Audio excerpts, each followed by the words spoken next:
odun maal jechaa jirti laan khaleedan irraa dubbanne kana maaliin sin jee ture Kongoodhaa fi Rwaandaa pirezidantiin Ameerikaadha jara lameen gartee jara lameen kana bulchaa Rwaandaa TV akkasumas Rwaandaa TV akkasumas waliin haasawanii rakkoo fixachuu danda'anii irratti pirezidantiin waliigaltee isaan lachuutu akka waliin mallattee isan goossee ture. Yeroo sanitti irraa haasawanii ture maaliif jarri lachuutu pirezidantiin Rwaandaatis Kigaameen fi akkasumas wanti kan Kongoodhaatis jarri lachuutu fuula keessa wallaaluu hin danda'an. Hammam takka akka isaan wal jibban jechuudha. Dhiiroo maal nan dhiifne warri invite na gootan. Invite nan godhina annam tokko mana tokkollee dhaqee haasawuun barbaadu. Okay? So jarri lachuutu rakkoo lafarratti gartee ifii isaaniitiif amata dheeraa irra wallolaa jiran kana furmaata irratti hin goone. Dhiibbuma pirezidantii Ameerikaatiin dhufanii Washington DC'tti akka nama gartee waliin marii godhetti gad ta'anii footoo ka'anii mallatteessanii adda deeman garuu isaan lachuutu harka waliin fuune. Okay? Tana yeroo sanitti irraa isinii irraa himeetiin jira. Ammaan tana kunoo amma oduun haareenni arraan tana bahaa jirtu akka jettutti Koongiresiin Ameerikaadha. Okay?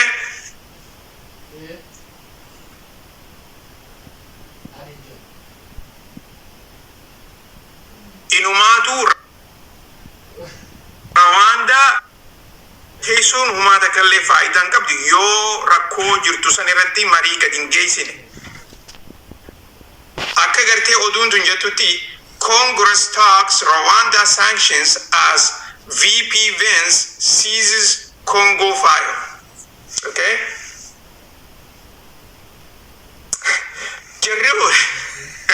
So rakkoon isaan lameen jidduu jirtu eega gaafattoo as dhufanii marii godhanii walii mallatteessan booda daranuuti jabaattee jechuu gara biraatiin. Daranuuti babal'achaa deemtee jechuu. Duba wanniin ani isinii himuu barbaade kanarratti dubbii Itiyoophiyaatii fi Ijipt kan ammaan tana pirezidantiin Ameerikaadha akka gartee karaa Ijiptii dhaabbatee dhiibbaa adda addaa Itiyoophiyaa irratti gaggeessuu barbaadu. Tanin jee isinii hime san. Pirezidantiin Ameerikaadha eenyu fi eenyu Itiyoophiyaa fi Ijiptii wallole irran kaayyanne.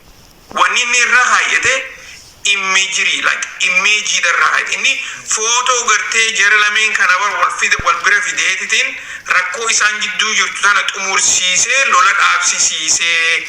Kanaafuu kunoo ani waan gaariin dalagee hojii gaariin dalagee takka immoo nagee addunyaadhaa uumeetiin jiraa jedheeti lakkaawwachuu barbaada. Dhagee jirtanii waan isin jechaa jiru kana. Inni san moqofarraa haajaa qaba.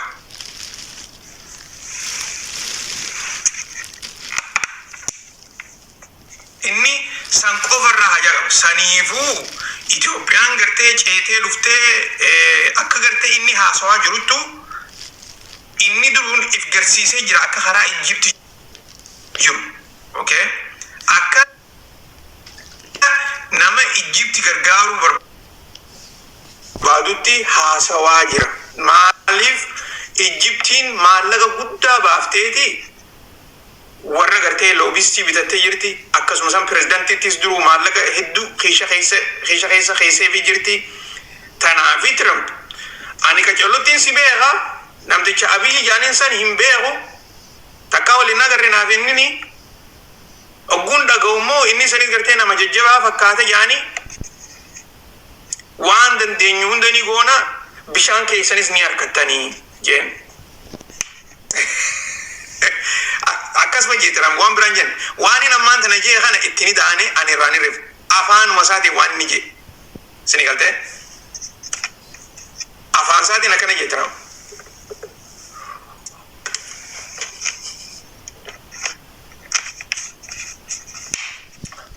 Dhageessanii afaaniin akkas jedhu.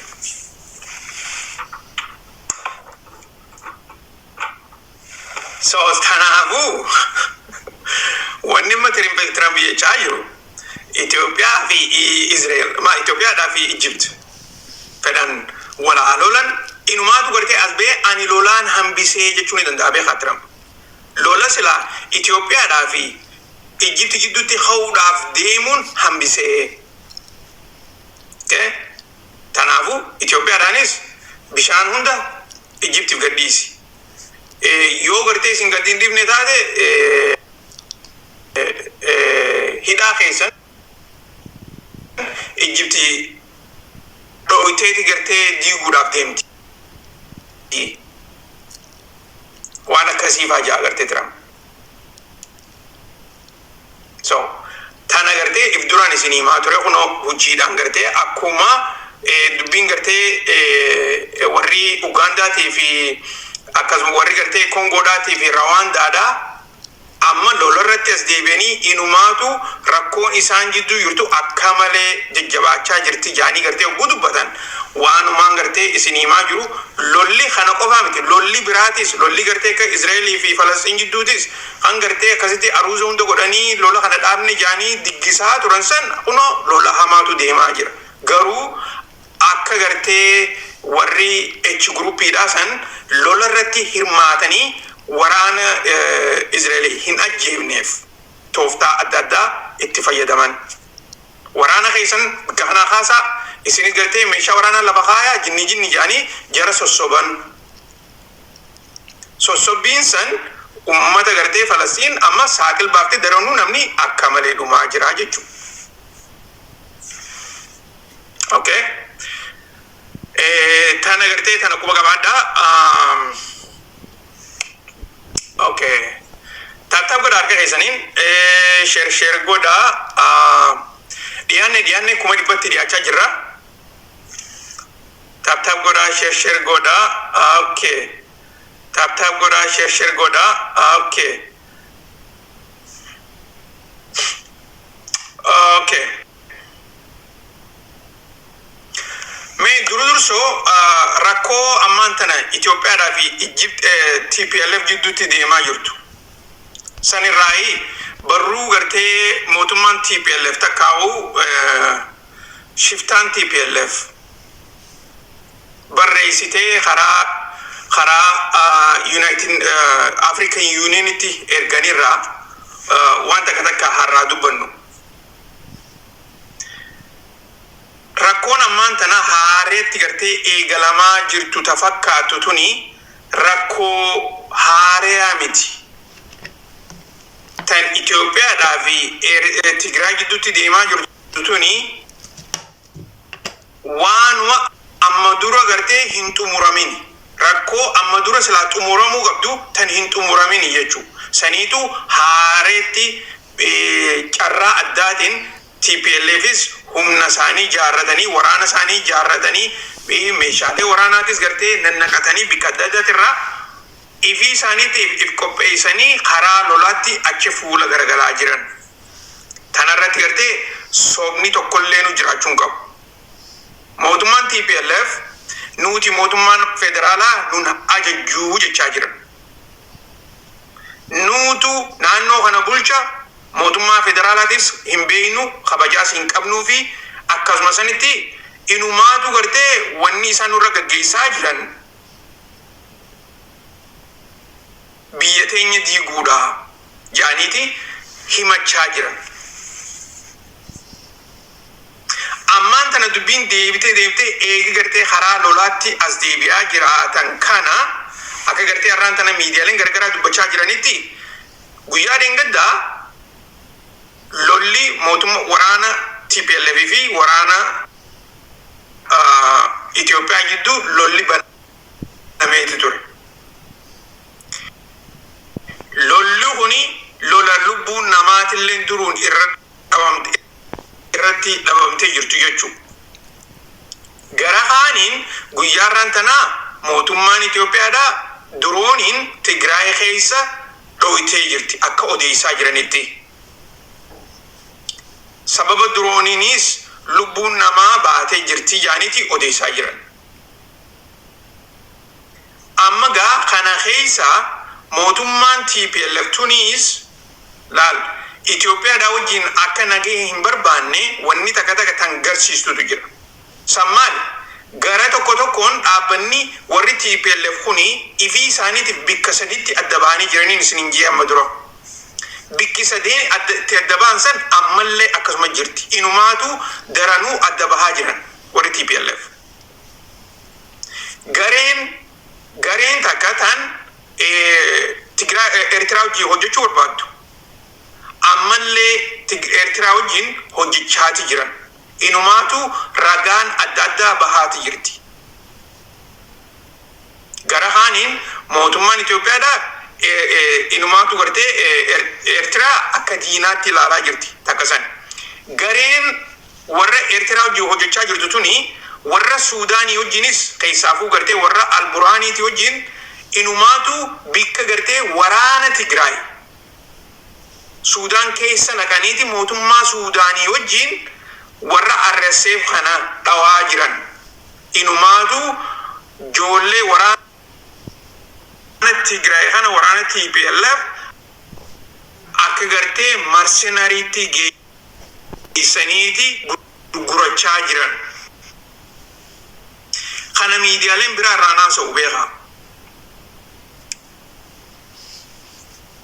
Gara haaniin warra mootummaa federaalaati wajjinis ni hojjenna warra juutu jira. Nagee keenya uummannee akka gartee biyyaatti mootummaa federaalaati wajjin teenyaa warra juus ni jiran. Jarreen kun ammallee TPLF huma keessa jiran. Gara haaniin warri gartee akka Dabratsiyoon faan warra confused ta'ee jiru gama lachuutunuu. Gama kanaanis gama kaaninis. Tanaafi namni irra hedduun gartee keessaafu miidiyaaleen warra Tigraay yoo dhageessan Dabratsiyoon ammaan tana akka malee jibbaa jiran. Nama yaada mooyataa burqisiisuu hin dandeenye. Nama boodarratti hafaa. Nama gartee barnoota isaa waraquma qofa irratti deemmatuun jaaniiti akka malee balaaleeffachaa jiran. Garuu aangoo sanirraa kaasuu hin danda'an. Maaliif warra gartee ifiin shirgodhee jiru hunda warra yaada isaa kana guututti dhaga'u takkaa immoo warra gartee ifiif amanu waan ifiin shirgodhee jiruuf jecha aangoon isaa tuni aangoo irratti gartee inni irratti du'uu danda'u takka. Tanamaatis warrummaan TPLF warri isaa wajji hojjetu ifatti as bahanii dubbatanii jiran. Warra gartee baqatee Itoophiyaa keessa Finfinnee keessa jiruumtu warra gartee Geetaachoo Raddaa kana faadhaa miti warreen isin irraa himaa jiru. Warrummaan amma TPLF keessa jiru warrummaan Tigraay keessa jiru isaanuu ifatti as bahanii dubbatanii jira. So rakkoon ammaan tana deemaa jirtu tuni rakkoo gartee amma fakkeenyaaf wanni TPLF itti aansitee gartee arraan tana jechaa jirtu African Unioniin waliigaltee teenya tan Pretoria tan South Africaatti mallatteessine san hujii irratti deebisuu qabanii nagayaan gartee akka nuti mootummaa wajjin takkaa'uun nageenyi keenya nu eegame gargaarsi keenyaas nu dhufee wannummaan nuti barbaannu akka nu guutamu barbaannaa jaaniiti dubbachaa jiran. Kuni gartee akkanumatti guyyaa keessaa hin ta'u. Tartiiboota gartee barbaachisu. Amma Pretoria waliigalteen Pretoria san gara tokkoon gaaffiin takka gaafa duraanii san tan ka'aa turte maal jetti? Mootummaan TPLF meeshaa waraanaa lafa keessee akkasitti poolisiin federaalaa Itoophiyaadhaa Tigraay keessatti hujii eegalanii nagee gartee isaan gaggeessuu qabanii. Warri TPLF immoo akka jirutti dhaabbatuma poolitikaatti hafuu qabaa dhaabbata waraana qabutti odoon taane jaanii dubbachaa turan. Hujiin san gaggeeffamtee jirti gadi hin geeffamne. Geetaachoo Raddaadhaa waraana niini hiisisa jee tattaafate hujii oolchuu hin dandeenye. Akkasuma san ammas gartee namtichi amma Tigraay pirezidaantii ta'ee gaggeessu jiru. Inninis waan kanarratti gartee qooda takkallee niin godha jee tattaafachuu jira. Garuu immoo bikkaan ga'uutti hin jiru. Keessaa ol aangoo qabuutu jira. Tigraay keessatti namtichi san Dabratsiyoon. So ammaan tana wanni fakkaachaa jirtu gabaabinatti mootummaan Itoophiyaadhaatii fi warri TPLF inumaatu gartee fuulduraaf illee rakkoo tana taraa xumuraatiif yoo gartee hanfixuu barbaadan taate mootummaan Itoophiyaadhaa karaa lolaatti achi gargalu qabdi TPLF wajjin. Takka Geetaachoo Dabratsiyoon fi warra akkasaa yaadu guutuutti aangoo keessaa baasu. Mootummaan warra gartee sila akka isaan barbaadanitti yaadu harkataniitu turan Geetaachoo Raddaadhaa warri gartee duraan gurmaa'ee jiru uummata jajjabaa waan taateef jecha jaarmee gartee jabaa qabanii jaarmee saniin isa dura gartee jaaramanii jiran. So Geetaachoo Raddaa jechuun nama yeroo dabarteetti gartee nama silaa gartee dead on arrival jettiin faranjiin nama gartee hogguu dhufee gartee duruun akka nama aangoo takka illee hin qabnetti aangoo irratti ol ba'e. San durumaanuu halaqa ture. Amanta bulchaan gartee matti Tigraay hajaamu Taaddasee Warradeedhaa xiqqoo gartee dhageettii ni qaba. Aangoo ni qaba, aangoo hin qabu. Okay? Dhageettii qaba malee aangoo hin qabu. Dhageettiidhaa fi aangoon adda adda. Geetaachoo Raddaadhaa dhageettiis hin qabu ture, aangoos hin qabu ture. Okay?